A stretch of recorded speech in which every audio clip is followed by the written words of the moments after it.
All right, Commissioners, we are all here. I believe Commissioner Dorner will be joining us, but let us begin in any case. And I imagine he will be here shortly. So good evening, everybody.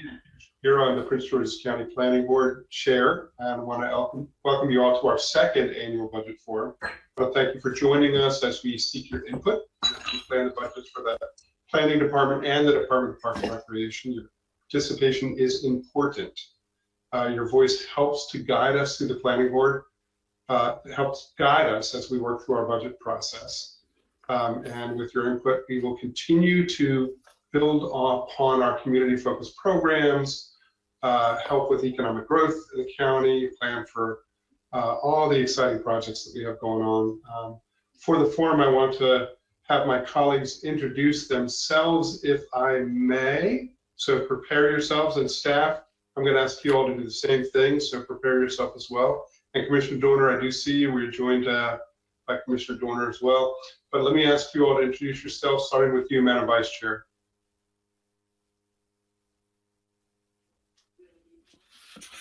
It's a little slow.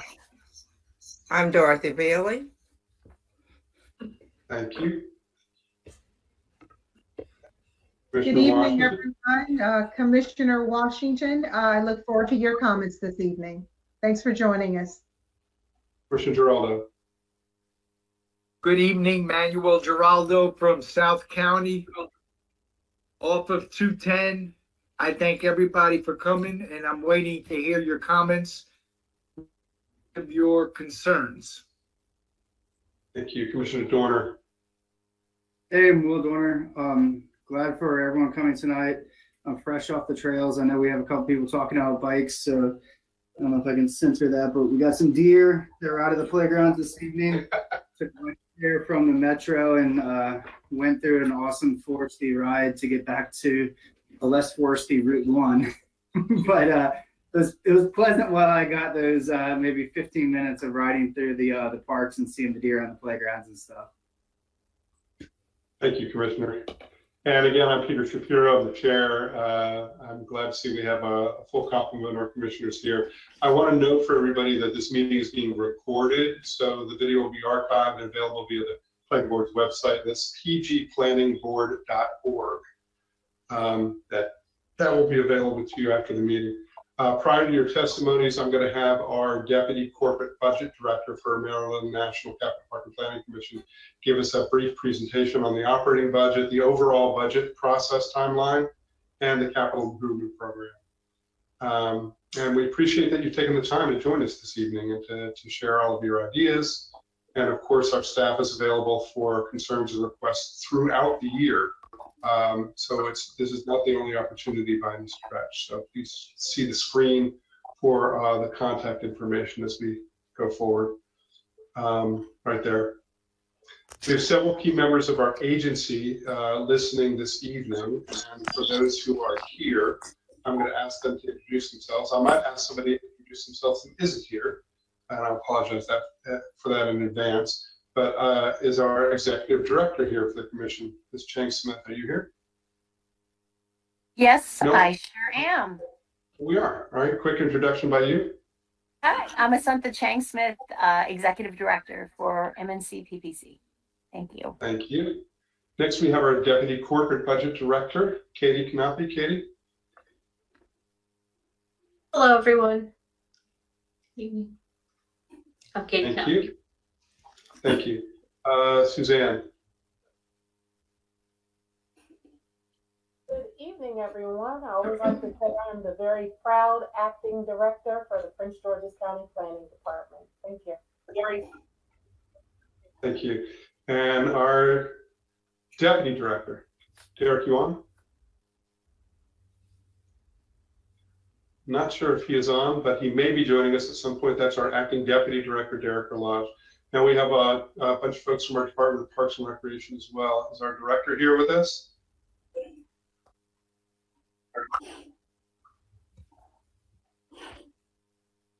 Not sure if we have Director Tyler. He may pop on later.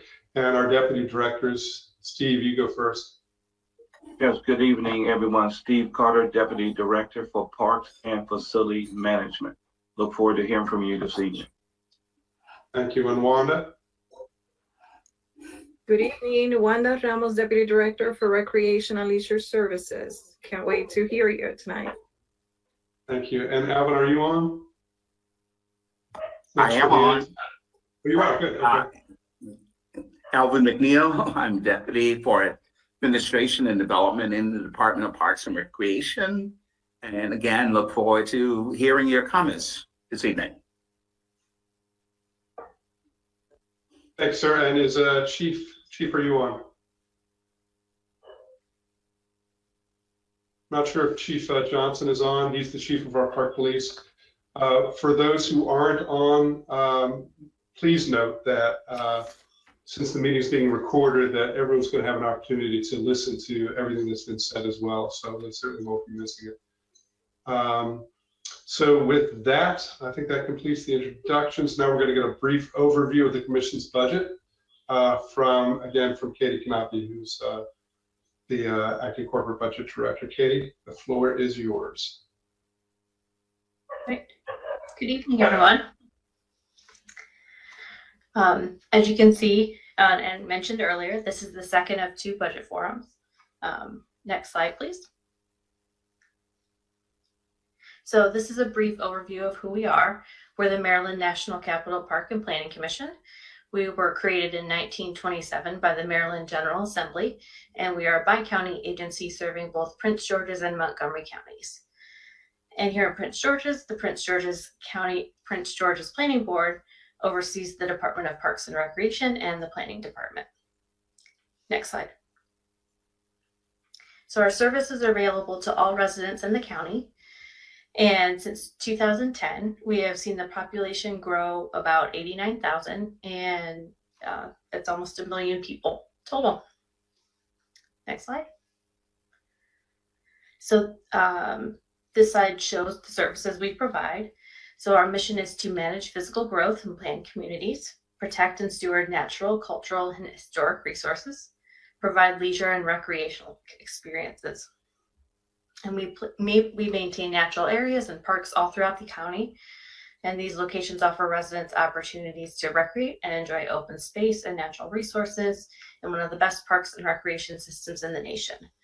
We are very proud to be an unprecedented 6-time National Gold Medal Award winner for excellence in park and recreation management. Next slide. So this chart shows how the services are funded. If reserves were not included in this chart, property taxes would make up 91% of the revenue that covers services.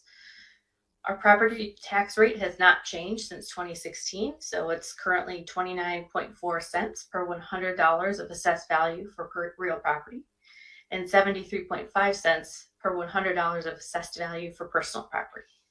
Next slide. So what does this cost the average homeowner? We calculated it, and it's $3.07 a day. So that ends up being just over $1,100 per year based on the average value of a Prince George's County home. Next slide. So here's what your investment brings. So here's some of the things our Departments of Parks and Recreation offer. We've got numerous athletic fields, miles of trails, hundreds of playgrounds. We have 43 community centers. We have tennis courts and pickleball courts, historic sites, an equestrian center, and even an airport. Next slide. So here are a few highlights from our CIP program. In May, we broke ground for the new Marlow Heights Community Center. We had 6 new playground openings and 1 new ninja course and fitness stations. We are replacing the turf at the Walker Mill turf field, and design will begin soon for the new Good Luck Community Center. Next slide. We've also had a few grand openings. The Riverview Dog Park, the Riverdale Park Playground and Ninja Course, Fairland Tennis Bubble, and the Jesse J. War Playground and Sport Court. Next slide. And now some planning highlights. In the past fiscal year, the planning department has completed multiple studies and plans like the two featured on the slide.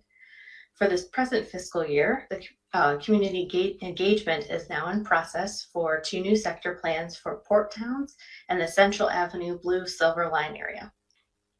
Next slide. So the budget for the current fiscal year is $416 million. Most of the budget, about 80%, is spent on parks and recreation services, and this 80% includes capital projects and the debt service for capital projects. Next slide. So this slide shows the capital improvement program from FY24 through FY29. So it's important to note that only the first year listed, FY24, is funded, and subsequent years and numbers on here are subject to change.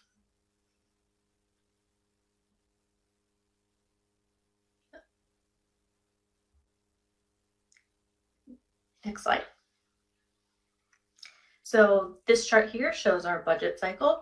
It's a 12-month process. So we begin planning and analysis in July and August. In September and August, we meet with the Spending Affordability Committee, and we meet with our planning boards. In October, we hold the public budget forums. In October and November, we request direction from our planning boards. In December, we meet again with the Spending Affordability Committee, and then our commission adopts the proposed budget. We package that together and submit it to the county council and county executive by January 15th. Throughout February and March, we hold hearings with the county. In April, the county executive sends their budget recommendations to the county council. In May, the Prince George's County Council meets jointly with the Montgomery County Council to approve commission-wide items. And then in May and June, the budget is adopted by both councils and our commission. Next slide. So this is the revenue picture moving forward. As you can see, it's grown from 2017 through our estimates in 2024 and our projection for 2025. The tax rate has remained the same since 2016. However, our revenue has increased because the property evaluations have increased. Next slide. And this shows our budget strategy moving into planning for FY25. We are aiming to continue delivering award-winning services, and we are also focused on some new planning areas, include expanding the Neighborhood Planning Academy, implementing the new county zoning ordinance, preparing a master plan of transportation, and new sector plans for the port towns. Most importantly, we're responsibly planning for the future while balancing community needs with fiscal reality. Next slide. The Maryland National Capital Park and Planning Commission is committed to building strong, healthy, and sustainable communities. With your help and input, we will continue to do so. And thank you for participating in tonight's forum.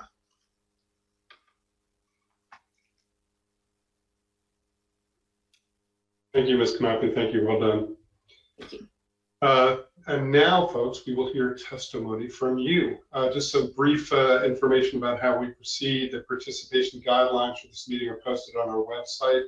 So you've seen it before in advance. If you haven't, you can get even the information in front of you. So that's how you can reach out to us. One of the most obvious things is we ask all participants to mute your phones when you are not speaking. It's very, very helpful to respect the noise boundaries for everybody. So if you're not speaking, mute. We're going to ask you to limit your remarks to 3 minutes, the most at 3 minutes. There'll be a clock displayed on the screen. You don't have to take up all 3 minutes, but that's what you have up to. I also imagine, as is often the case, that there's a number of folks who are speaking on a similar issue or with a similar concern or desire. I'd be mindful of that and keep in mind that we'd like to hear people speak about whatever issues is important to them, but it can be helpful to not be repetitive. And if when you're speaking, certainly speak to what issue you feel strongly about, but perhaps it's helpful just to note that you're speaking on the issue that other folks have spoken to. And if you have new information, please bring the new information in. Just a way for us to manage our time, respect everybody's time. Of course, if you have more comments to add or any additional thoughts later on, we're going to be accepting written comments until the close of business on Wednesday, November 1st. So you have a good chunk of time to continue to get information through this budget process for us. The written comments can be submitted to my attention. You see it in the information in front of you by mail, fax, or email, as shown on the screen, and listed on the meeting agenda as well. So lots of ways to get the information to us. So now we will begin the public testimony part of the forum. I'm going to call the participants in the order in which they registered. The one exception to that is I'm going to start with any elected officials that we may have in the sign up to speak. And we'll go through folks one by one. So let me start. The list that I have has Mayor Thompson, the Honorable Alan Thompson, Town of Riverdale Park. Mayor Thompson, are you on the line? Yes, there he is. All right, you'll see the clock in front of you. You can introduce yourself for the record, and the floor is yours.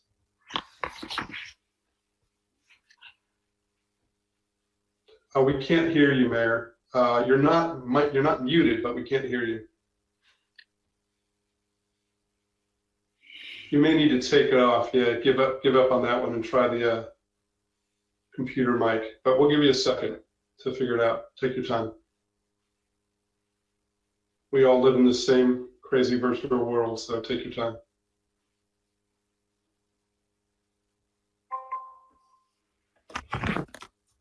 I think it's working now. Say something. Can you hear me? Can you hear me now? Yes. You're good to go. We'll start the Fantastic. clock now. I'm glad you worked it out. Introduce yourself for the record, and the floor is yours. Thank you so much. My name is Alan Thompson. I'm the mayor of the town of Riverdale Park, and I appreciate the opportunity to address you this evening. I do not intend to use my entire 3 minutes at all. So the town of Riverdale Park and the town council generated a letter, which was already submitted, identifying several projects. And I just want to highlight two of them in my remarks. The first I would like to address is a request to provide resources to help make a multi-purpose project in the Riverdale Neighborhood Park. And this project would be both stormwater during stormwater surges, but also be a recreational area when it is not raining so much. And as I understand it, Councilmember Eric Olson has set aside money for construction. So we only need resources for planning and coordination with the county. So I'm hopeful that you can provide that in the upcoming budget.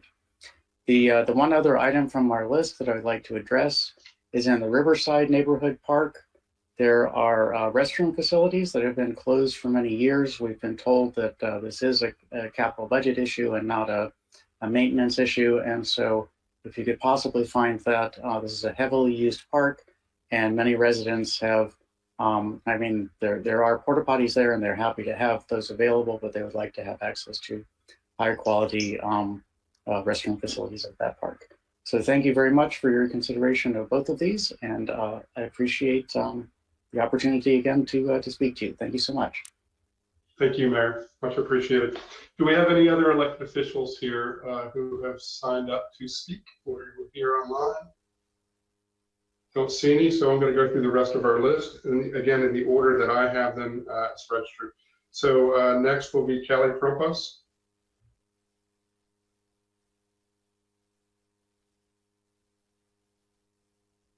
And good evening. Introduce yourself for the record, and you'll see again 3 minutes, up to 3 minutes you have here, and the floor is yours. All right, Chair Shapiro and planning board members, thank you for holding this space for community input. I'm Kelly Krempos, and I'm here on behalf of the Capitol Trails Coalition, which is made up of more than 80 member organizations, including government agencies, businesses, and community groups in Prince George's County and Montgomery County, Maryland, the District of Columbia, and Northern Virginia. Our founding partners include the Washington Area Bicyclists Association, Rails to Trails Conservancy, and the National Park Service. Tonight, I'd like to share some brief comments that I'll expand on in my written remarks. To start, we want to commend Prince George's County Department of Parks and Recreation for their efforts around trail maintenance, from resurfacing and repairs to bridges, wayfinding, signage, and other elements needed to maintain a high quality trail network for bicycling, walking, and rolling.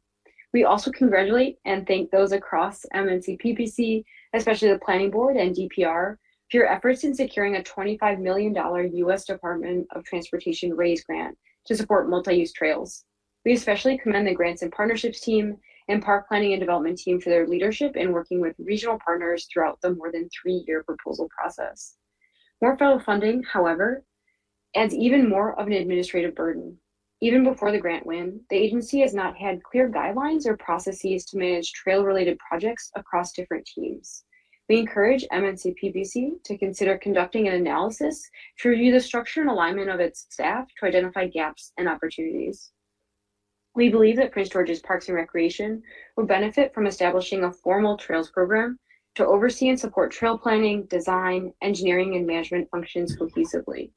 The park system needs trail staff who understands on-the-ground conditions, regulatory requirements, and approval processes. Specific needs include traffic engineers to look at trail road intersections and landscape architects with trail design experience, as well as project managers skilled at implementing complex capital projects.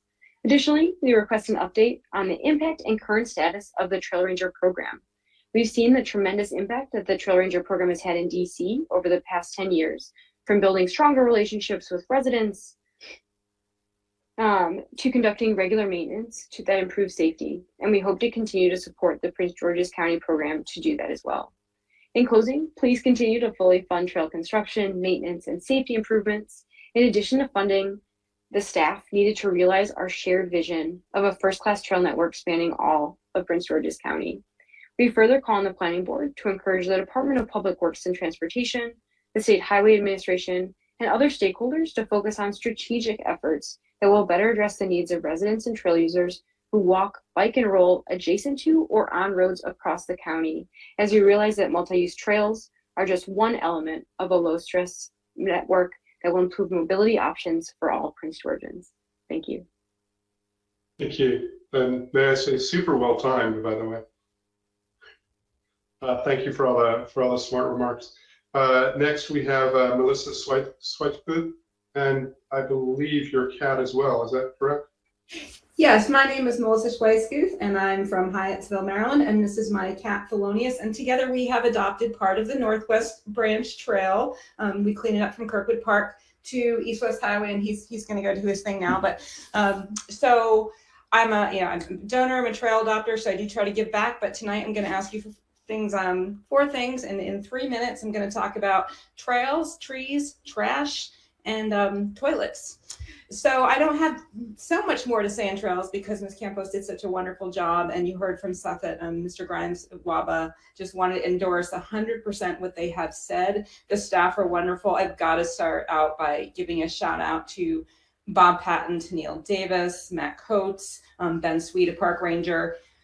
They're amazing, and they have, the team has grown a bit in the past few years, has been able to do more maintenance, but they really just can't handle the volume and the need. One thing I do want to emphasize that hasn't been said before is, trails are transportation. We think of them as recreation, and as Bob has told us, that parks is shifting their thinking to realize that trails are transportation. I commute to work on the Anacostia River Trail. I go up to Tacoma Park on Sligo Trail to go shopping there. That allows me to leave my car at home, and it's better for your health and mental wellness. So last year I biked over 1,800 miles and ran over 2,700 miles, and most of that running definitely on trail. So just, again, please think of that funding, and that funding equals more staff. I did also want to ask for a bit more policing on the trails. I have noticed quite a bit of gang graffiti and do send that into the park's customer service, but it has definitely increased around the Hyattsville Green Meadows area. So regarding trees, I wanted to ask for increased funding, increased allocation for invasive removal and tree planting. Invasives are strangling our trees. They're killing our tree canopy. We know that the ash borer and development have reduced about 30% of the canopy in Hyattsville in the last 10 or so years. But certainly the invasives are coming. Just wanted to ask you to please increase funding for that, increase the Weed Warrior program as Milko does with all the volunteers, great program. So yeah, just to help our climate and to help our trees. Trash, again, I pick up a lot of trash on the trails, and I would love if there were actually trash cans along the trails that would reduce the tendency to litter and make it more appealing for people to pick things up, and also recycling. Kirkwood Park in particular, just littered with beverage containers. I have hauled huge, like full-size trash bag of recyclables 3/4 of a mile because I didn't want to throw it out. So I would love to see some recycling. And on toilets, I know you've struggled. I know you've tried to do the portables and people knock them over. You know, are there other options? And can we please open the permanent bathrooms that are there, such as Herrick Park, which was locked all summer? So thank you to the staff, many of the planning board. This is amazing that we have such an audience. I feel like I'm in an arena, and I just really appreciate all the time that folks are giving after a full day of work to listen to all these comments. And thank you for all you do every day and for the opportunity. Thank you, and always appreciate you and others who have spoken all the kind words about the staff. We hear you and we appreciate that, and we're very, very proud of them and respect all the work they do as well. So thank you for the kind words. Okay, next, Amy Olivo. Good evening, Chair Shapiro, commissioners, MNC PPC staff, and fellow residents. My name is Amy Olivo, and I'm the Executive Director of Artworks Now, located at 4800 Rhode Island Avenue in Hyattsville. Like the others, I greatly appreciate the opportunity to speak with you this evening to share more about Artworks, our current work with the Department of Parks and Recreation, and our desire to deepen that partnership to serve more residents of Prince George's County. As you may know, Artworks Now is a nonprofit arts organization with a mission to build and nurture community through inclusive visual arts and social justice experiences. We envision a world where all people explore and engage in creative practices that transform their lives and their communities. Our guiding values of compassion, equity, inclusion, integrity, and joy are activated through our commitment to reducing economic barriers to art education and the accountable relationships we nurture with the community. I want to say thank you so much for the project charge funding of $35,000, which we have received for the past few years. This support has been crucial to help us underwrite some of the free and low-cost arts programming that we offer to Prince George's County residents. This includes skill-based classes for elementary and middle school students. Schools out were in day camps during PGCPS days off, a free art club after school that we offer to students at Thomas Stone Elementary, a Title I school in Mount Rainier, and so much more. I'm also here today to ask for you to consider an increase in our project charge funding to $55,000. This would allow us to dramatically expand our creative aging program, through which we offer free classes to Prince George's County older adults 55 and better. This program is specifically designed to serve older adults who are often underserved, vulnerable, and left out of creative spaces. Just this year, we've engaged more than 200 older adults in Prince George's County, but demand far exceeds the funding that we have. One creative aging participant shared, "Your program has reignited my joy and creativity and kept my depression at bay. Your additional funding would allow us to expand that work." Finally, I'd like to ask the Commission to consider allocating funding to support a large-scale public mural project in the Gateway Arts District. Artworks Now would be proud to partner with MNC PPC, artists, and other local arts organizations to make this a reality. And like others have said, I just want to thank you all personally and the staff. My family and I are super users of DPR facilities. I bike to work on nice days through Bladensburg Waterfront Park and on the trails, and we're just incredibly grateful to have such a wonderful system here in Prince George's County. Thank you. Thank you. Much appreciated. Before I go on, I actually need to go back a bit. Mayor Thompson spoke in his role as mayor, and I neglected to include his alter ego, the non-elected official, Alan Thompson, who I think had some personal requests in addition to his requests as mayor. So if Alan Thompson could now come forward, and you have something to add as well. I suspect that I'm very late in the lineup because I registered only a few days ago. But if you will take me at this time, I'll be happy to say that in my my small scraps of spare time, I'm very careful to started a few years ago to kayak, and I use MNC PPC boat launches on a regular basis, and they are fantastic, and I really enjoy using them.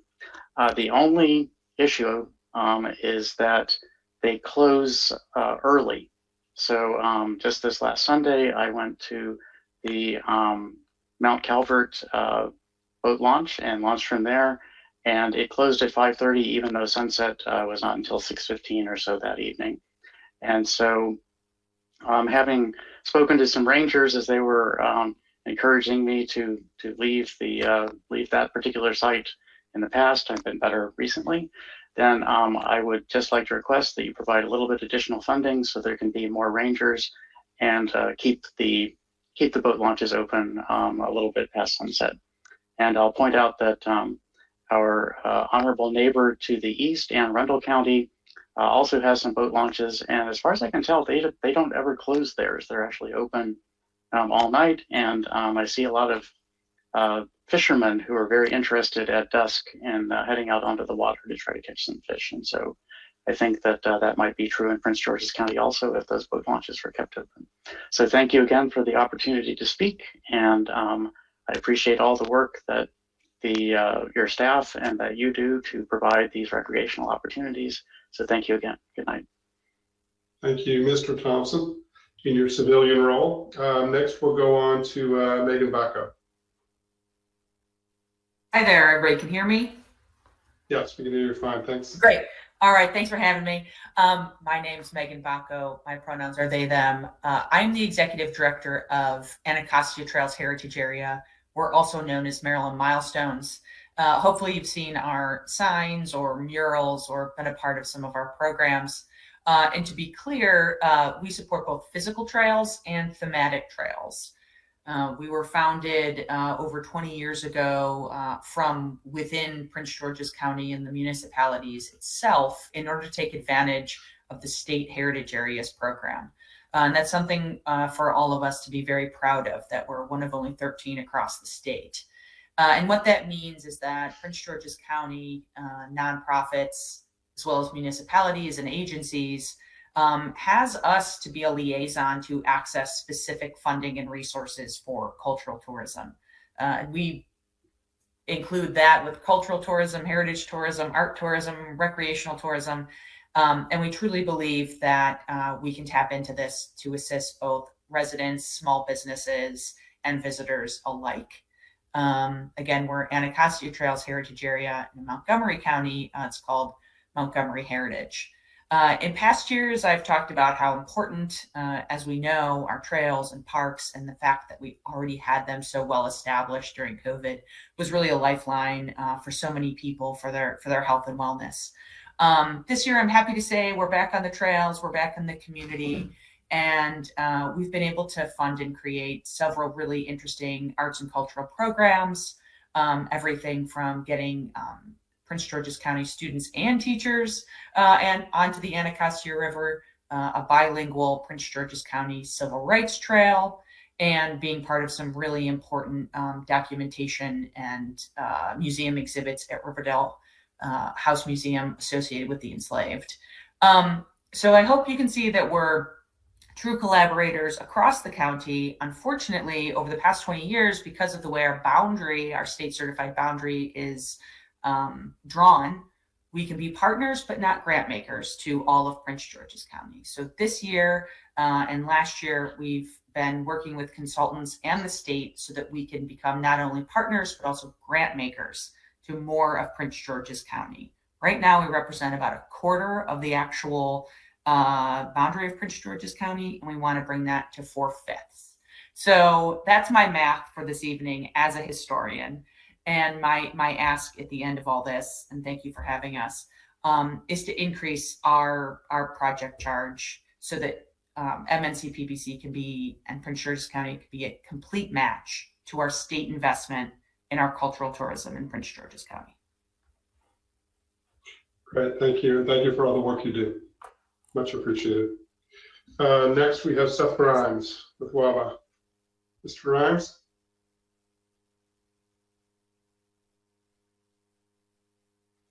Going once, going twice. We'll get back to you and see if you pop on later. After that, we have Keisha Stover.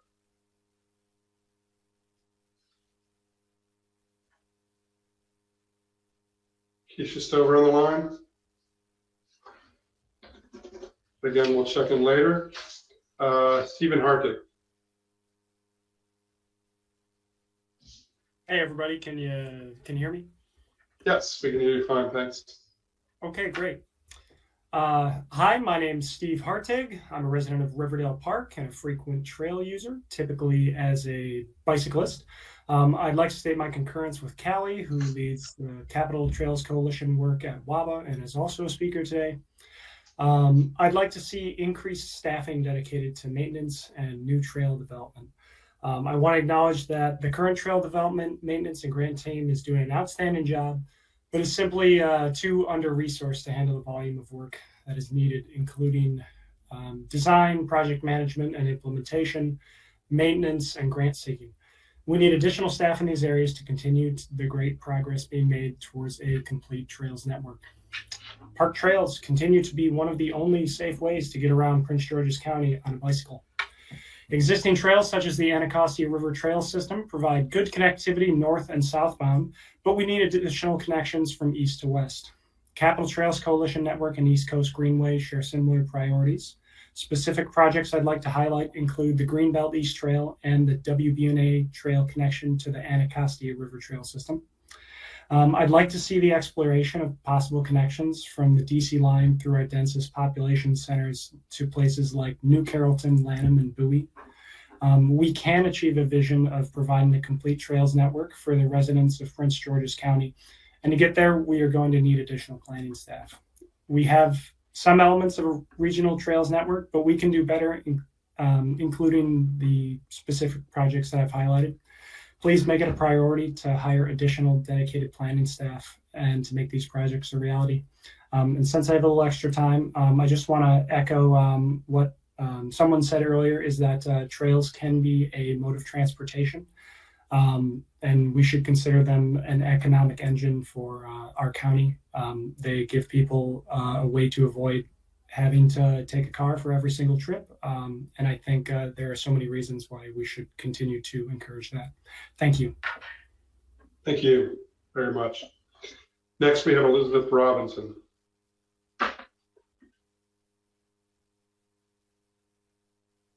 Hi, good evening. Good evening. Chair Shapiro, members of the Planning Board, thank you for allowing me to speak today. My name is Elizabeth Robinson. I'm an urban farmer in Prince George's County. Through our company, The Garden International, my partner and I grow gourmet specialty mushrooms in a warehouse in Beltsville and at our new farm in Clinton. I'm the co-chair of the Urban Farm Support Committee within the Prince George's County Food Equity Council, and I also serve as a member of the Southern Maryland Agricultural Development Commission. I commend you on the wise decision to consider expanding your support for urban farming and the work that is being done by EcoCity at the Urban Farm Incubator. Urban farmers transform communities. Food that's grown close to home is more nutritious. It's the brain fuel for creativity, development, and it's what we need to be healthy, happy, productive members of this community. Your support for urban farming, for the Urban Farm Incubator, helps to create a more robust and resilient food system and address the high number of food deserts and food swamps in our county. In a study conducted by Grow and Fortify about value-added agriculture in Maryland, they determined that it adds 74,000 jobs statewide and contributes $20.6 billion to the state's economy. Urban farmers in Prince George's County are some of the most creative and hardworking farmers in the state. Why wouldn't we want to support their growth and pull down a big piece of that $20 billion pie? I ask that you set aside requested funding for operating expenses to expand programs at EcoCity and a $55,000 budget for capital improvements. I further ask that you support EcoCity's vision to expand the Urban Farm Incubator program to the Walker Mill Regional Park. Consider the cost savings and revenue generated when the county reduces the burden of caring for grass and landscaping instead of allowing urban farmers to grow on publicly owned lands. A dollar grown here is a dollar spent here. Urban farming keeps more resources circulating in our own community, which leads to smart development and protection of our natural resources. Thank you very much for your time and service. Thank you very much. Next, we have John McElhenney. Hello, I'm John McElhenney. I'm a Greenbelt resident, and I'm here to ask that you fund the enclosure of Wells Ice Rink for a year-round operation. All three of our children skate at Wells from October through April, but then in the off-season, since they currently can't operate in the summer and the surrounding months, they end up going to the Bowie Ice Arena or the Gardens. For personal reasons, I'd really love for Wells to be operational all year round. It's close, it's wonderful, the kids love it. We're there for lessons, a figure skating team, random events, and to catch Warrior games. And the ice show every year, we do that too.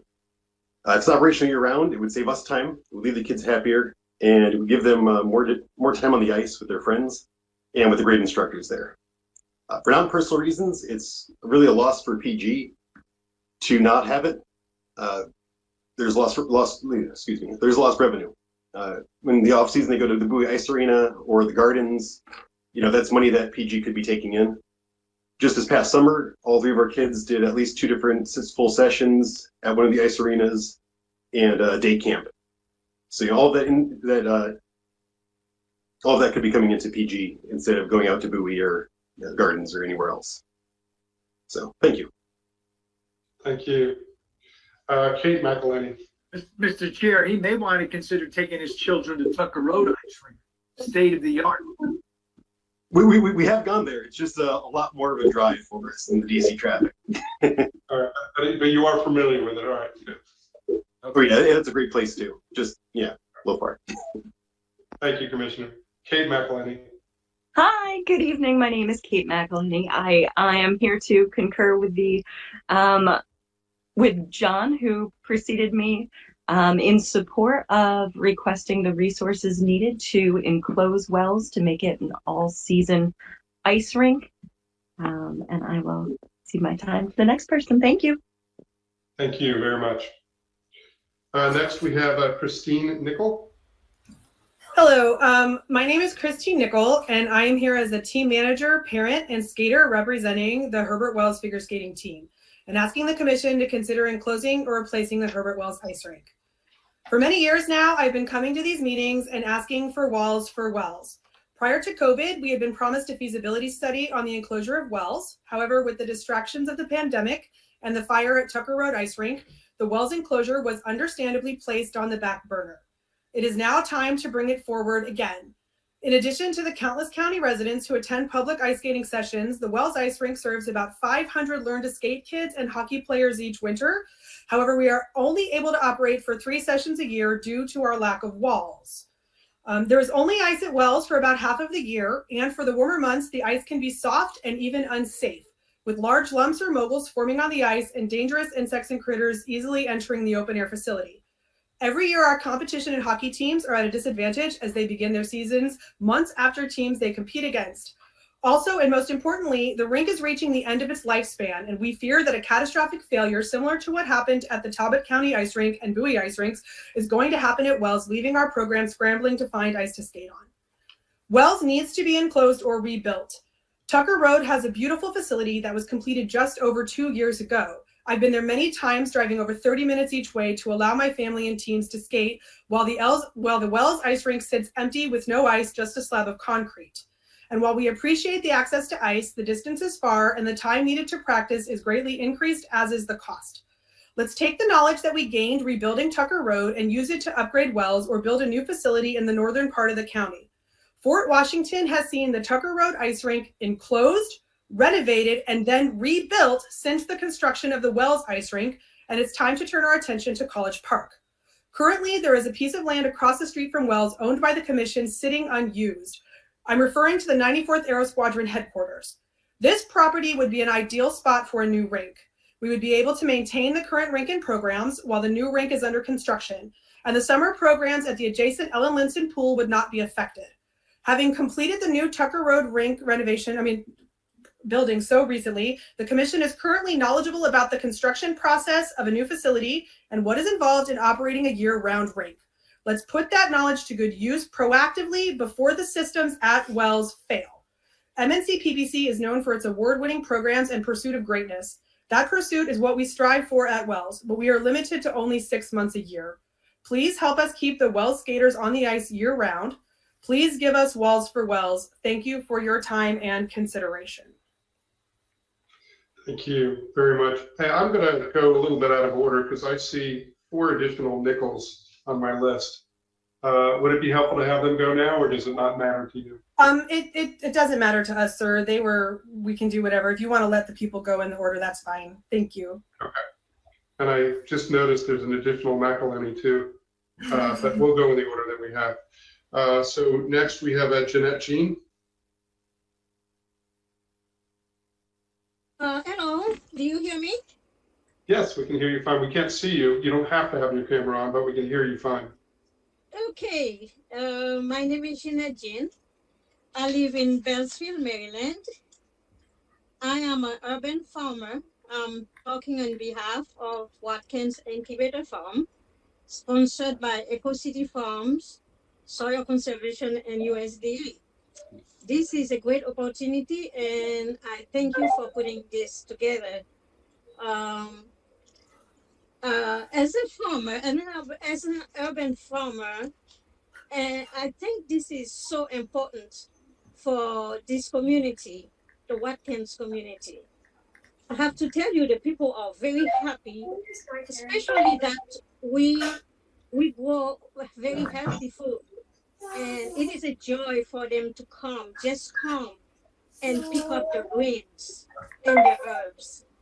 So, however, we know that they need more funding, and it is very, very important because we have volunteers, and the volunteers usually are children from school. And when they come there, they are so happy, and we would like to keep that going. And also the staff that cares for this great project, we would love to, to keep them going and keep money in the budget to pay them. And most of all, we need to grow more food. So we need more farmland. Please, we need more funding to keep this great project going, because it's sustainable and it brings joy to the people in the community, and children, old people, they're all happy when they get there. And it's good for, a sustainable environment, because we grow healthy food, which means we use healthy, good, natural compost. So who wouldn't, care about this? And myself, I have testimony that I live healthier now that I'm farming, now that I'm an urban farming. So please bring more funds to this great project. Thank you, and I cannot thank you enough for allowing me to speak today on behalf of, the urban farming at Watkins. And it's all it's 9 of us there, 9 farmers, and most of us are women. We are having a ball, and it's a great joy to be there. It's like, that's the best place to be. And if you haven't come to visit, please come and visit, and you see what I'm talking about. Thank you so much for taking the time to listen to me, and thanks especially the board that be patient and let us speak. Thanks again. Thank you. Thank you very much for coming before us tonight and sharing your thoughts and feelings. Much appreciated. Next, we have Rico Newman.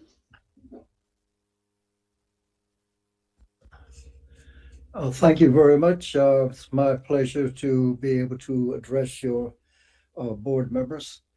My name is Rico Newman. I'm a member of the Chapter Band of the Piscataway Conoy tribe, and I'm also the founder and president of Maryland Indian Tourism Association, which is a 501c3.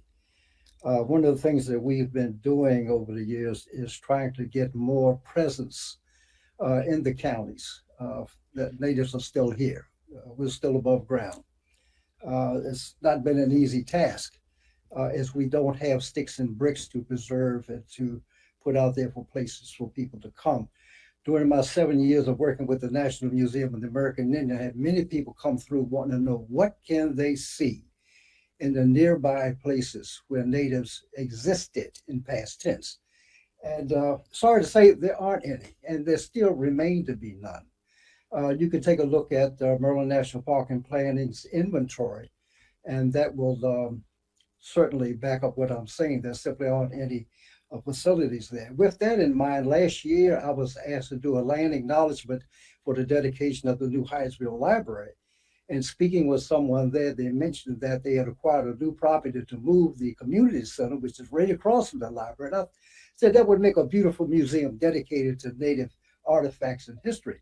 And they told me that's not going to happen. We will redirect it to another facility that you may be familiar with. I don't know if you are, but it's the Mount Calvert Center on the Patuxent River, which I couldn't.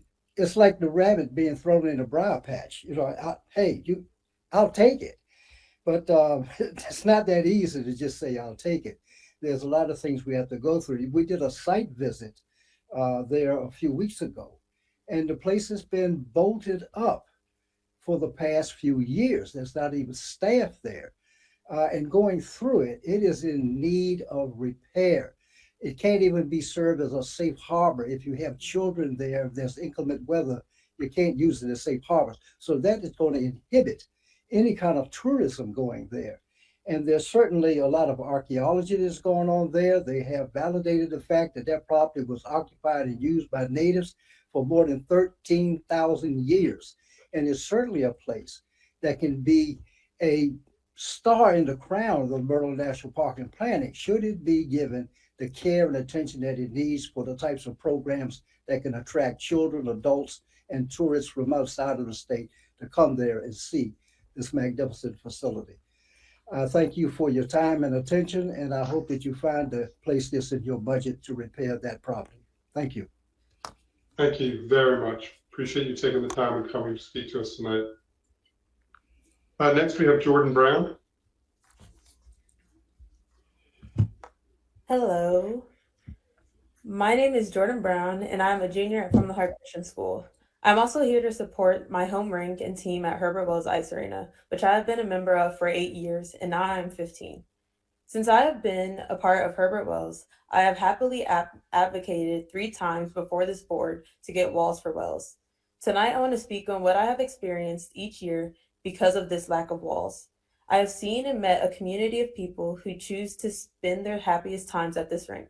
I have seen the rink crowded with people of all ages so that they could have fun and learn to skate. I participated and starred in our annual ice shows, spring ice shows, where little kids would tell me how they want to skate just like me, only to find out that the rink would be closing soon after because it would be too hot to have ice. Walls for Wells is not just a benefit for me and the Wells team, but for the entire community.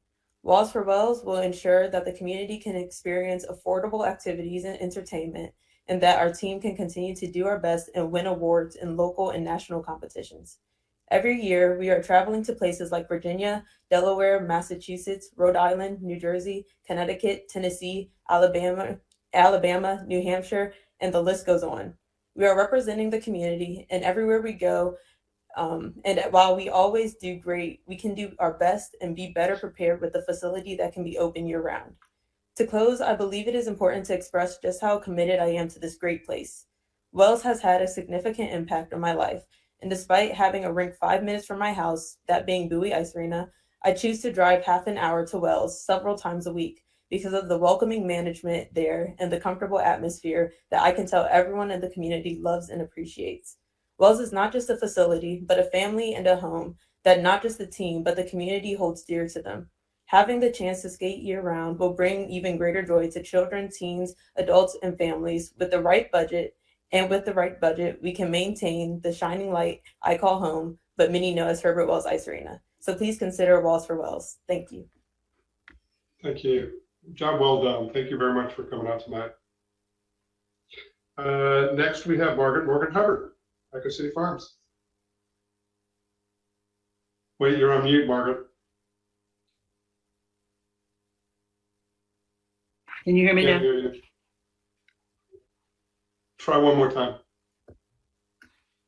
I have it on. Can you hear it? We can hear you. You're on a big delay, but we can hear you. We can hear you fine. You're just delayed from your video. Okay, I'm sorry.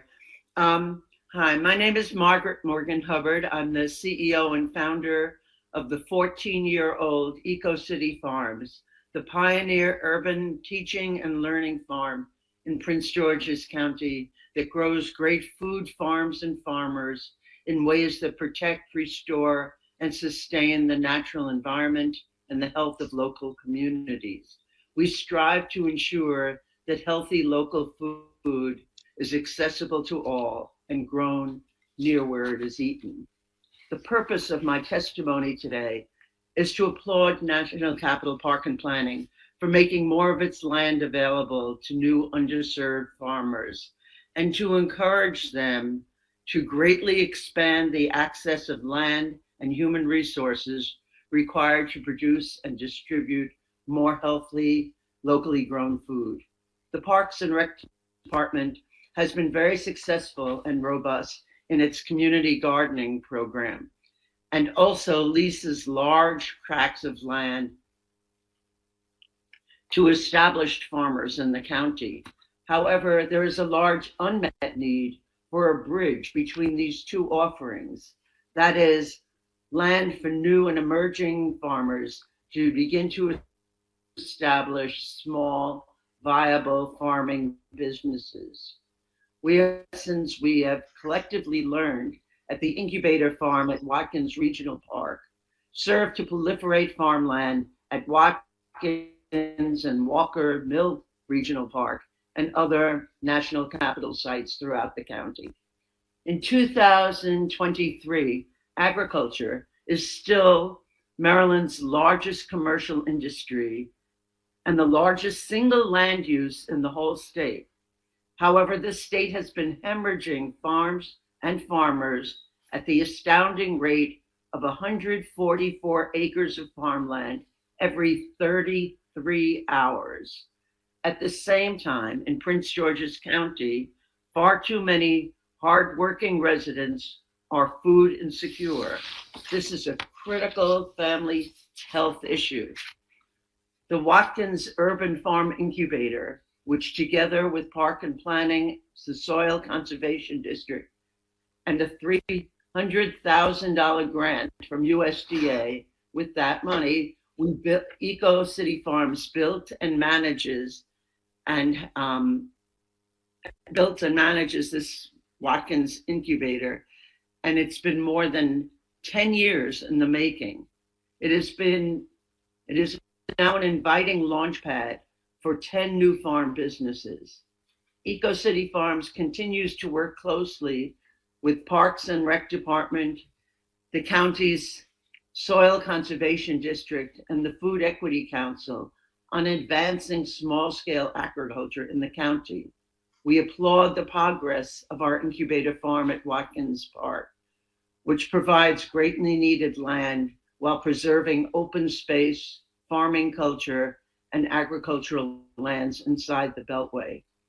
We urge continued funding to the growing small-scale farming on parkland and for increasing staff support for my personal hero, Kyle Lowe, Assistant Division Chief of the Natural and Historic Resources Division, for the great work he continues to do to cultivate food in the county. Thank you. Thank you very much. Next, we have Sharon Hahn.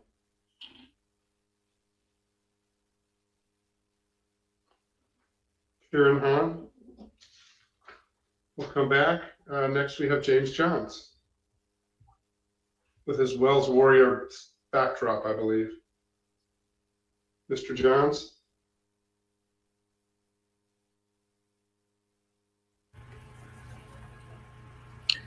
Good evening. Sorry about that. Good evening, Chair Shapiro. My name is James Johns, resident of the town of Riverdale Park.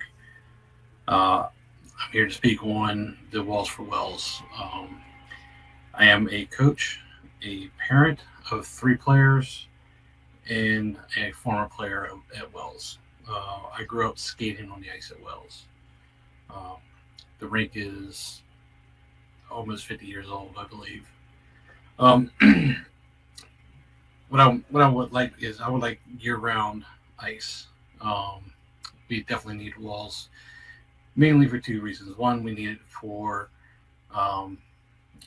better ice conditions in the winter. We don't start making ice until September. Our kids don't get on the ice till October. We're playing games before the end of the month. The teams that we're playing against, they've been on the ice for a month and a half, 2 months already. Figure skaters are running into the same thing. In 10 years with the Wells Warriors, we have seen, at least 30 of our players or skaters end up working at the rink. We've also seen well over 100 players leave for other organizations or other clubs. Part of those reasons come from the fact of we don't have anything for this summer. They can't practice during the summer. There's no summer skating. Hockey players go and play spring hockey, summer hockey, and they'll go to other clubs. Once they go to another club to play, they usually don't come back. They end up getting stuck there. Last year, my 2 youngest boys both went and played at a different club over the spring. They ended up playing somewhere else in the winter. And I'll tell you, it's very expensive. Wells, being through Park and Planning, Park and Rec, it is a tremendously cost-effective program for us. In the past 15 years, youth hockey has grown 200% in the DC area. In the past 11 years, youth hockey has grown by about 600% at Wells. We're growing. People are playing. Kids are enjoying themselves. But then when the spring comes, that's it. They have nothing else. They're gone. When it rains outside, unfortunately, it rains inside. We end up having fog on the ice. We've had to cancel games for player safety, things of that nature with the ice. And Park and Rec has also lost University of Maryland hockey and their figure skating teams. So again, Walls for Wells. Thank you. Thank you. Much appreciated. Next, we have Michael Metz. Hey, everybody. Mike Metz, Mr. Chairman, Madam Vice Chair, members of the commission, thank you for letting me speak. We moved our family from Arizona and Maryland in 2016 because of the educational and employment opportunities available here in Maryland. You might almost think those 2 things are related, but since moving to the area, we've also been surprised and delighted by the Parks and Recreation system. It has been fabulous for us and for the kids, this guy right here. In the summertime, kids go to sports and fitness camp. They play hard all day. They come home tired. It's awesome. Like they're right to bed. In the winter, we do gymnastics, and this year, ice skating, and we also started doing hockey at Wells Ice Arena. So far, everybody we've met has been extremely helpful and encouraging and really helping the kids get out and have fun. Coach Steve down there at Wells, he spent an hour outfitting Barron with all of this loaner equipment, which helped save us a ton of money, as did doing it through the park system, way cheaper than it would have been starting hockey elsewhere. All of the coaches, all of the parents, all of the folks you've seen tonight have been truly fabulous and very welcoming to us as first-timers. So because of that, may I humbly voice my support to make the necessary improvements to Wells Ice Arena so that it can be used year-round and properly insulated. The locker room, the common areas, they're great. They're very updated, clean, very well kept. However, the rink is open to the elements. You can see the sky. This means the kids have to start practicing a month later than teams from other areas. And as a first timer, I mean, that's kind of rough for guys like him, not being up to speed with everybody else.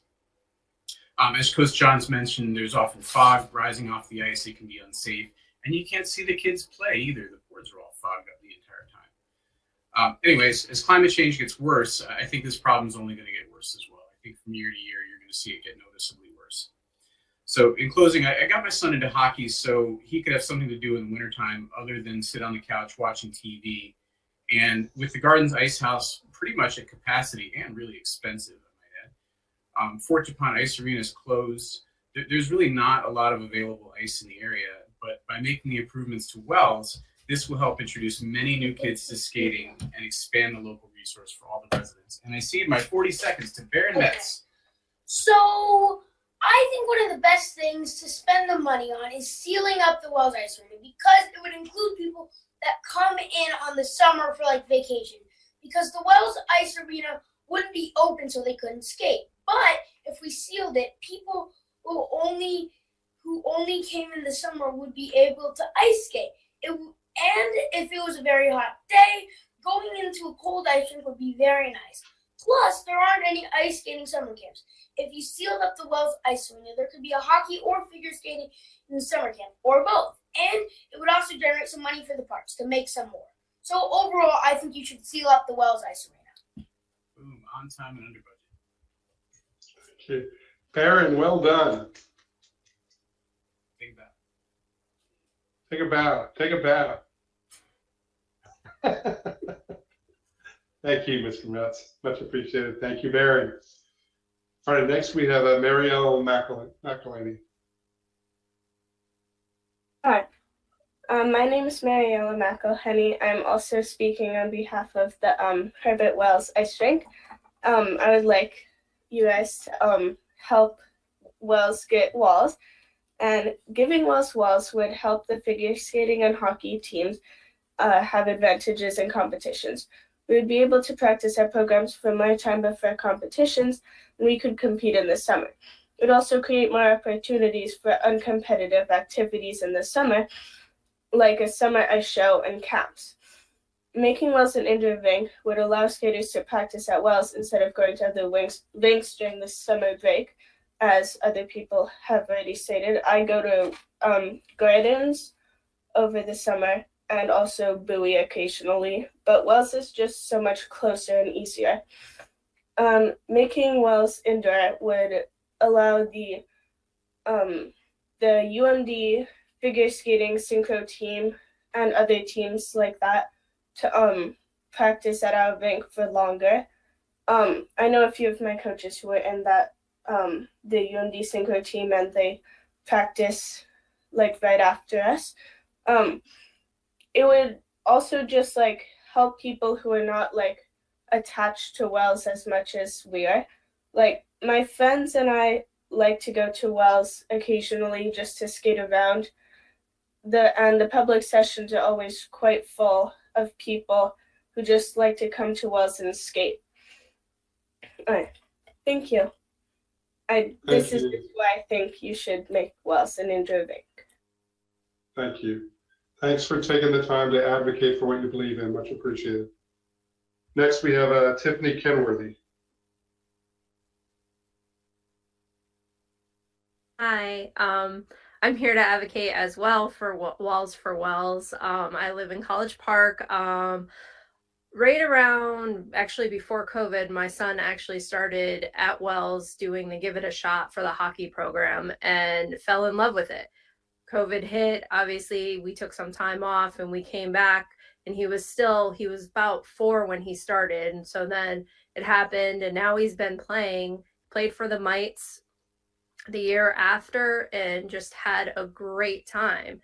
But as he got older, he moved up, and some of the areas where they didn't have the teams because some of the other kids had gone to other places.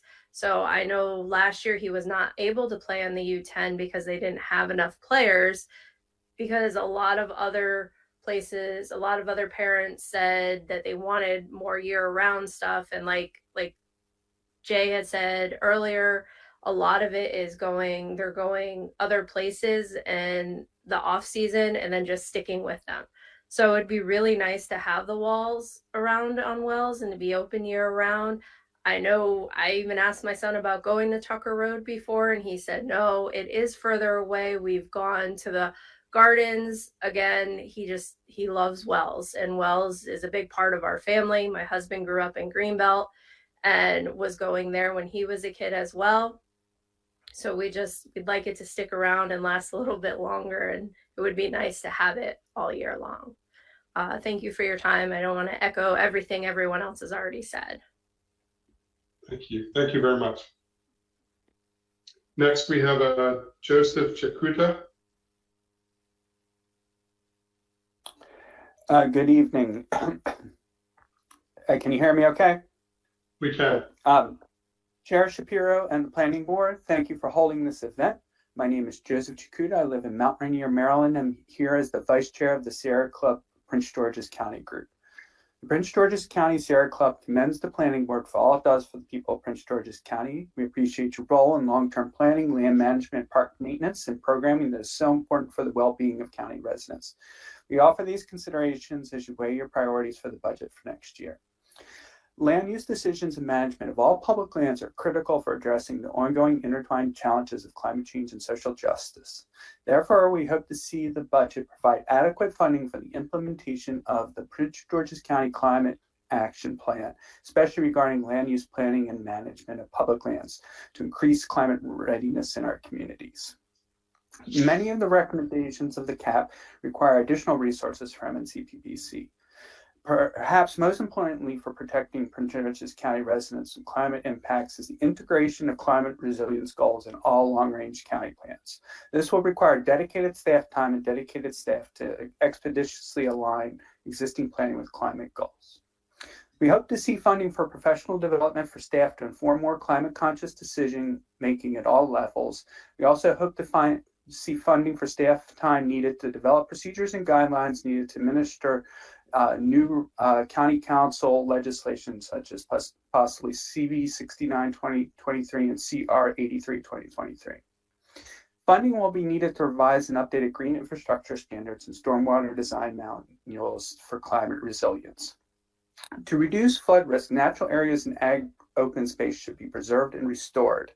This will require acquisition of forested lands and land in the floodplain where development should not occur. For example, the 633-acre forested property in East Marlton, currently owned by the Girl Scouts Council of the National Capital, should be acquired as parkland. Funding is also needed for the development and process of requiring developers to create explicit plans to decrease climate impacts. Adequate funding for park maintenance is also very important, and we would like to see the end of synthetic turf fields. These fields release toxic chemicals that can impact the health of children playing on them. And as we've learned recently from the travails of the Kansas City Chiefs, even Taylor Swift fans know that synthetic turf is really bad. To safeguard nurture biodiversity in natural places, we hope to see investment in conservation landscaping and many more things that we will put in writing because I am out of time. But I thank you so much. We care a lot about the environment and have a lot of things that we know you can do. Thank you, Mr. Chikuta. I appreciate it. Next, we have 4 Nichols. Alexandra, then Nadia, then Vivian, then Olivia. We'll start with Alexandra. Hi, my name is Alexandra Nickel, and I am a figure skater and coach at Herbert Wells Ice Rink. I am in college now, but I have been skating at Wells since I was 4 years old. Growing up at Wells offered me unique opportunities throughout the years. When I turned 12, I was able to start volunteering with lessons, and when I was 16, I started working at the rink. Through my high school years, I was able to continue to compete and perform, and I learned to coach. In my senior year, my experiences on the team and my volunteer work with the rink helped me win a scholarship that is helping to pay for my tuition. But after over 15 years of skating and coaching and being part of the rink family, I now find it hard to continue to stay a part of this vibrant and thriving community. This is the experience of many college kids who grew up at Wells. Though we would like to continue to help pay back the opportunities given to us throughout years, we cannot because by the time we return each summer, the ice has melted and the people who make up this community have disbanded until the fall. I am a sophomore in college now, and have continued to skate at several various rinks near my school. This has given me an entirely new appreciation for what a unique and incredible set of opportunities the Wells offers its skaters and patrons. For starters, Wells automatically gives more opportunities just through the cost. The rinks near my school will charge upwards of 2 to 3 times what Wells will charge for a session, making it much harder to skate often or consistently. In the summer, these rinks will often be even more expensive. These rinks are also not public and limit who can skate at them, causing elitist groups, often being hostile towards beginners or to either the hockey or figure skaters, unlike the interconnected and encouraging community seen at Wells and hopefully shown tonight. Finally, one of the largest things I have come to appreciate about Wells is just how truly diverse our community is. Wells has always been a place to help encourage and enable people from many different communities and backgrounds, be it race, identity, body type, financial standing, age, ability, or religion, which I am learning is unfortunately not a focus at many other rinks. When Wells shuts down, the community loses not only a recreation facility and exercise outlet, but also a unique space that I've yet to find at any other rink I've ever been in. In conclusion, I am extremely grateful for all that I've gained from Wells, both in opportunities and connections. I hope that you all will consider enclosing the rink so that these opportunities can be passed on not only to college kids and new adults like myself, but also hopefully to many generations of skaters to come. Thank you for your time. Thank you. Thank you for your advocacy. Next, we have Nadia Nickel.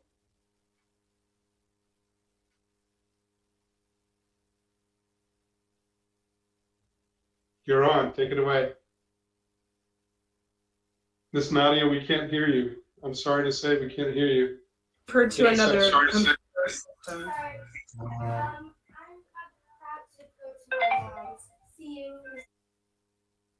Okay, come here. Here, you ready? Here we go. Okay. Okay. Hello, my name is Nadia Nickel, and I am 10 years old. I am here as a member of the Wells Ice Skating Figure Skating Team, asking you for Wells for Wells. Wells is my second home. I basically have grown up there. In fact, I took my first steps at that rink, and I began skating when I was only 13 months old. If you have seen any of the Wells ice skating shows, I was probably in it. Last year, I was Hey Hey, the chicken in Moana. I love to ice skate. The coaches and skaters at Wells are my family, and I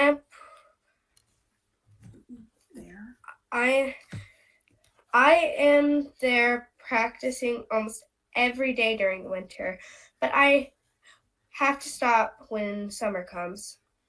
I have to stop skating at Wells because we do not have walls. I do not like this, and it makes me really sad. I can't practice very often, and I lose a lot of skills. Every year, I feel like I go backwards in the summer, and I can't make very much progress in my skating journey. Also, I miss my friends and coaches. Only Miss Wendy can coach me at some of the other rinks, so I'm not able to see Miss Karen, Miss Jen, and Mr. Joe. I really miss them, and I really miss my friends. Other teams compete in the spring and does very well. There are summer competitions too, but we cannot go to as a team because buying ice at other places is too expensive. In fact, those places are so expensive that some of us don't even get a skate at all. If Wells has walls, I could see my friends all year, and I could skate with them all summer. I wouldn't lose my skills, and I could go to my favorite place and see my favorite people. Please give Wells for Wells. Thank you. Thank you. Nadia, you did an excellent job. Next, we have Vivian Nickel. You did not hold your mom. You.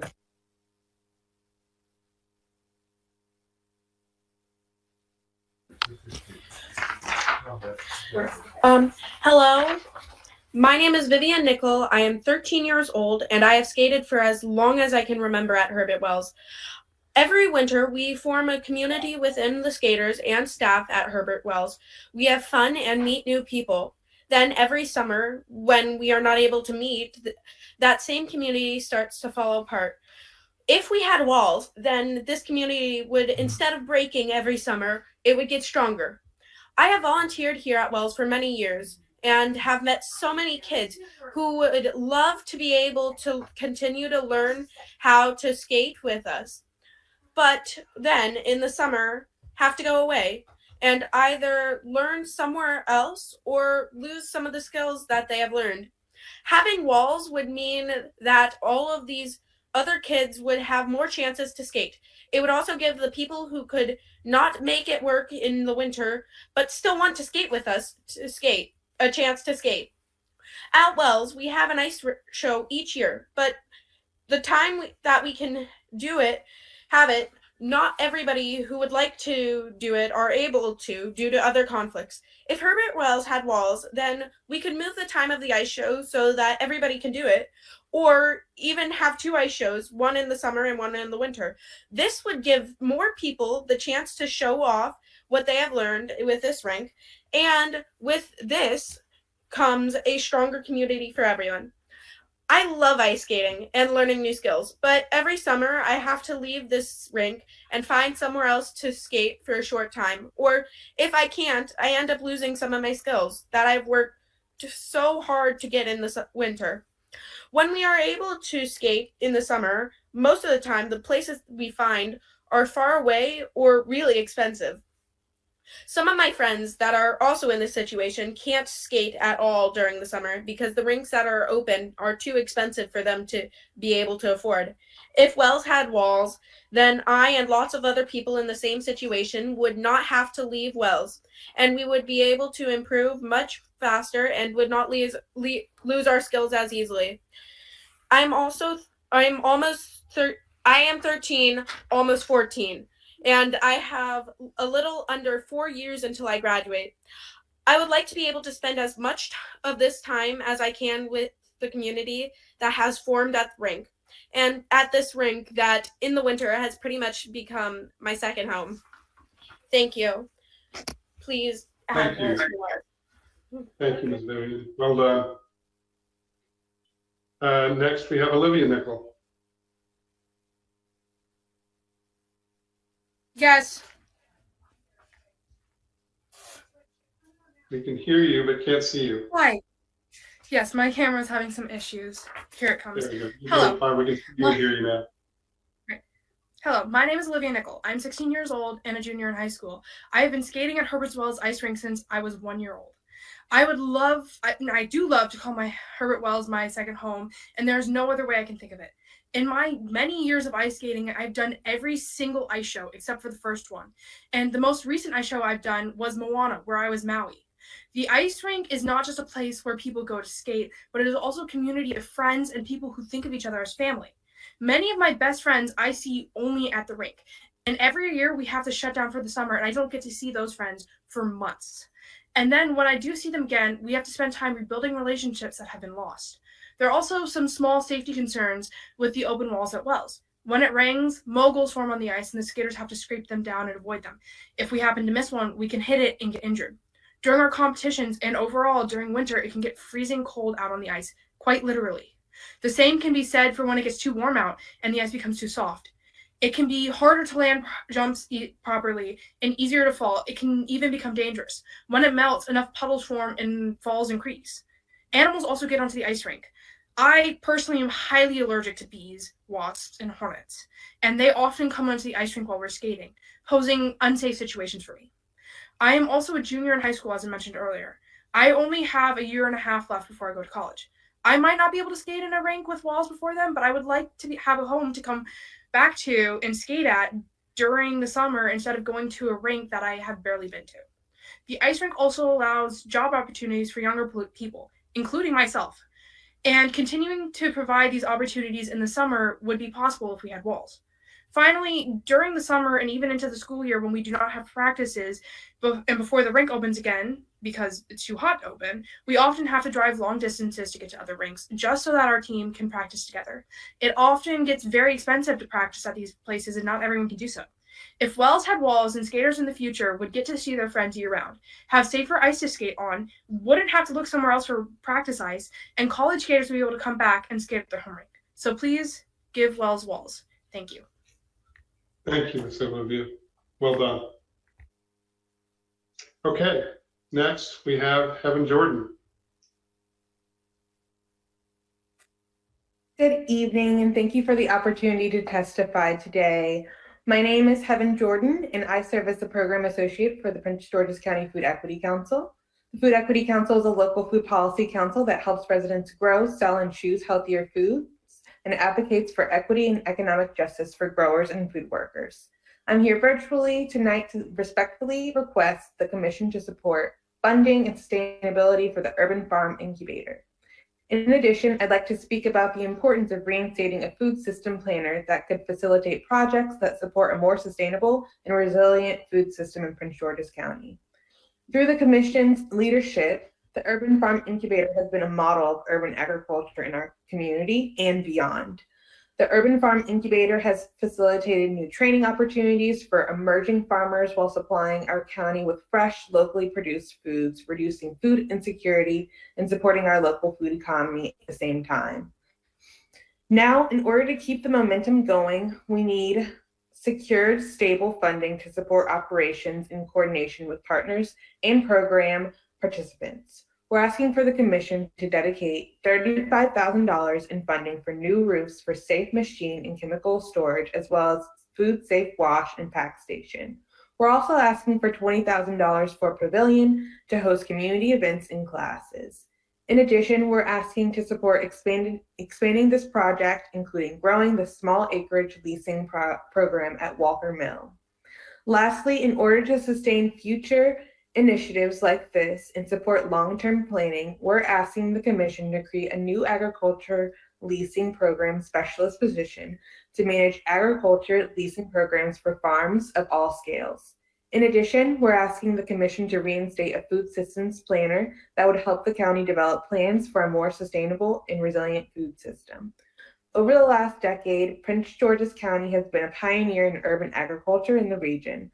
Through the leadership of the Commission, Urban Farm Incubator at Watkins Park has contributed to the recognition and success. Now we're asking the Commission to continue this good work and make additional investments to once again demonstrate MNCPPC's commitment to excellence, innovation, and strong community partnerships. Thank you again for your work and consideration in all that you do. Thank you so much. Thank you. Thank you for your work and the work of the Food Equity Council. Next, we have Inesta Lemperis Finikova.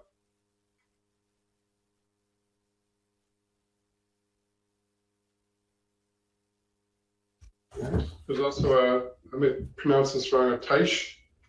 Go ahead, Ina.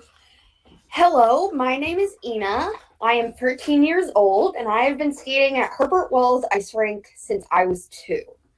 I'm lucky to get to be a part of a wonderful community and have fun skating with my friends. I'm on the protection team and the Sparkling Blades Synchro team. I got to be Decal in last year's ice show, and it was amazing. I look forward to the ice show every year.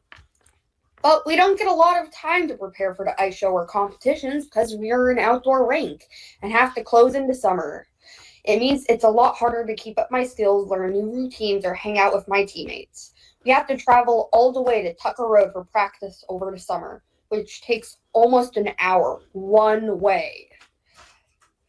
There are other challenges as well. The temperature changes throughout the year, causing lots of bumps and holes to form in the ice, creating tripping hazards.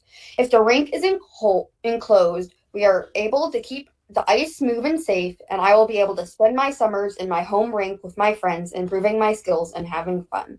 Thank you for your time. Thank you. Well done. Is this tight? Tight? Tight. Tight. Okay. My name is Taiki and I am 9 years old. I have been skating at Herbert Wells Ice Rink since I could walk. The people who work there and skate there are incredibly friendly. We feel like a family when we skate together. I have so much fun skating on the Wells Figure Skating and Sparkling Blade Synchronized Skating team. It was so much fun to skate in the ice show. I got to be the head Kakamora from Moana. There's only one problem. We can't skate in the summer. I lost my space. Because the rink has 2 walls missing. I think that Wells should get walls so that we can skate in the summer. Right now, every spring, we have to say goodbye to our friends and coaches and travel far away to skate at other rinks like Tucker Road, Gardens, and Bowie Ice Arena.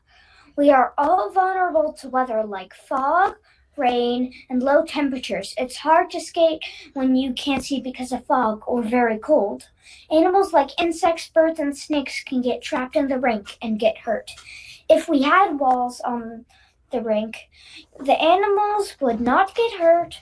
We will be able to skate in the summer with my team, and other people in our community will be able to learn to skate more. Thank you. Thank you. Well done. Next, we have Anastasia Vinakova. We'll just shuffle some chairs over. I'll try to go quickly. Thank you for giving us an opportunity to speak today. My name is Anastasia Vinakova. I'm coming before you to ask that you set aside funds to enclose Herbert Wells Ice Rink. I've been enjoying Wells since I moved to PG County at the age of 6, and I was happy to be able to share it with my kids. Both of my daughters have been skating at Wells since they were toddlers. We came for the affordable skating lessons, but stayed for the friendship and family we found there. My family has benefited immeasurably from the classes, ice show, coaching, and opportunities to participate on the figure skating and synchronized skating teams. We have never encountered a more inclusive and welcoming rink. We don't want to skate anywhere else. However, because Wells is not fully enclosed, it faces extra challenges compared to other rinks. Aside from the obvious safety issues of extreme cold, fog, and melting and bumpy ice, the kids have to say goodbye to their teammates, coaches, and staff every spring when the ice rink has to shut down. In order to maintain their skills, we are forced to travel up to an hour away to access other rinks. This is expensive in both time and money. The lost opportunities add up. Walls for Wells means more access to affordable skating lessons in northern Prince George's County, more opportunities to prepare for competitions, and importantly, the ability to maintain the Wells community that supports our kids even when warm temperatures come. Thank you again for your time. I hope you will consider making Walls for Wells a priority in next year's budget. Thank you, Ms. Vinkova.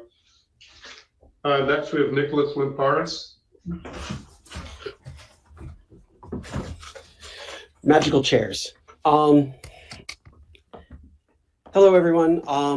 I don't want to take up too much more time because I think my children said it best in terms of what we need in the upper Prince George's County. We were skating at Tucker Road and Bowie Ice Arena and mostly at Gardens because Wells didn't have ice. We lose the ice every year. Starting in April, it starts to get really, really soft, and it's actually been rather dangerous. There's been instances where the ice has caused skaters to fall, and it makes for a difficult time for them to continue to learn and practice the skills that they've been working on. In addition, although Tucker Road is a fantastic facility, it's hard to get to from up here, especially during times when the skaters can skate, because if they want to practice their moves, their jumps, you can only go and do those during freestyle sessions. And those are not always at times that you can go to as a working adult in Prince George's County. I can't always get my kids to locations where they can skate. And so it would be incredibly beneficial for the citizens of Prince George's County to have another fully enclosed ice skating rink that the kids can use and skate and continue to be safe at year round. So thank you for your time. Thank you, Paris. Thank you and to your entire family. Appreciate it. I'm going to run through, before we wrap up, I'm going to run through the list of folks who were signed up just to make sure they're not here. We had Seth Grimes. I believe that there was a note that he's going to send us written testimony. Mr. Grimes. There's a Keisha Stover here. Sharon Hahn. And that's all I had on my list. So, folks, this concludes the public testimony for the forum. I want to thank everybody for logging on remotely and providing your thoughts and suggestions for the advocacy. It is very powerful for us. It's very thought-provoking for us to hear so much testimony from young people as well. We would encourage young people from across the county to do the same thing and to get out and advocate for the things that are important for you. So you're a model for folks, and we appreciate you taking the time to do that. As a reminder, again, written comments will be accepted until the close of business on Wednesday, November 1st. And again, you can send them as noted here on the screen by mail, fax, or email. I want to appreciate your participation, the collaborations as we continue to enhance our planning, our parks, our recreation offerings, and our services for Prince George's County. And with that, I want to thank everybody for your time. And commissioners, if there's no further business before us, we are adjourned. Thanks, everybody. Thanks, everybody. Have a good evening. Good evening, everybody, and thank you for participating. This conference is no longer being recorded. Good night, all.